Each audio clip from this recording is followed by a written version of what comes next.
दूसरी एक चर्चा मैं करना चाहता हूं, भाई भतीजावाद।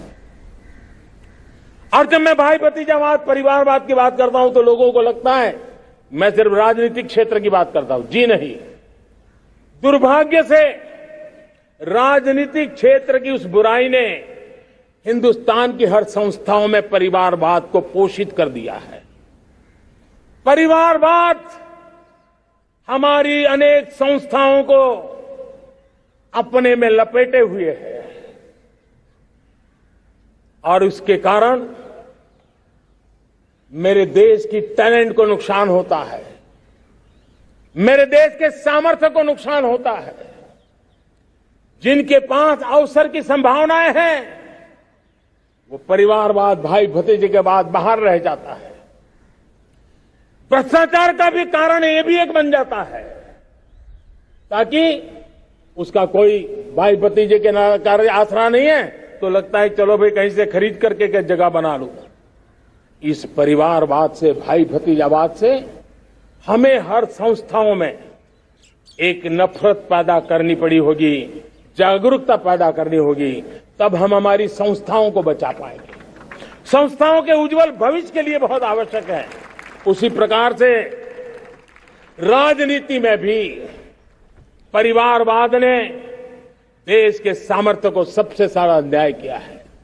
परिवारवादी राजनीति परिवार की भलाई के लिए होती है, उसको देश की भलाई से कोई लेना देना नहीं होता है। और इसलिए लाल किले की प्राचीर से तिरंगे झंडे के आन बान शान के नीचे भारत के संविधान का स्मरण करते हुए मैं देशवासियों को खुले मन से कहना चाहता हूं, आइए हिंदुस्तान के राजनीति के शुद्धिकरण के लिए भी, हिंदुस्तान की सभी संस्थाओं के शुद्धिकरण के लिए भी हमें देश को इस परिवारवादी मानसिकता से मुक्ति दिला करके योग्यता के आधार पर देश को आगे ले जाने की ओर बढ़ना होगा।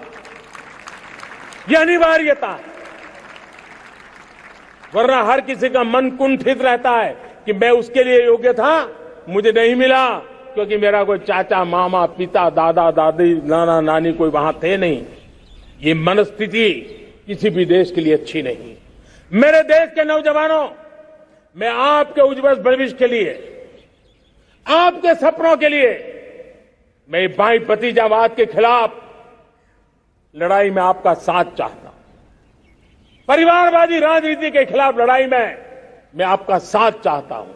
ये संवैधानिक जिम्मेवारी मानता हूं मैं, ये लोकतंत्र की जिम्मेवारी मानता हूं मैं, ये लाल किले के प्राचीर से कही गई बात की ताकत में मानता हूं और इसलिए मैं आज आपका अवसर चाहता हूं। हमने देखा पिछले दिनों खेलों में, ऐसा तो नहीं है कि देश के पास पहले प्रतिभाएं नहीं रही होंगी, ऐसा तो नहीं है कि खेलकूद की दुनिया में हिंदुस्तान के नौजवान, हमारे बेटे बेटियां कुछ कर नहीं सकते, लेकिन सिलेक्शन भाई भतीजेवाद की चैनल से गुजरते थे और उसके कारण वो खेल के मैदान तक, उस देश तक तो पहुंच जाते थे। जीत हार से उन्हें लेना देना नहीं था, लेकिन जब ट्रांसपेरेंसी आई, योग्यता के आधार पर खिलाड़ियों का चयन होने लगा, पूर्ण पारदर्शिता से खेल के मैदान में सामर्थ्य का सम्मान होने लगा, आज देखिए दुनिया में खेल के मैदान में भारत का तिरंगा फहरता है, भारत का राष्ट्रगान गाया जाता है, गर्व होता है और परिवारवाद से मुक्ति होती है, भाई भतीजावाद से मुक्ति होती है, तो ये नतीजे आते हैं।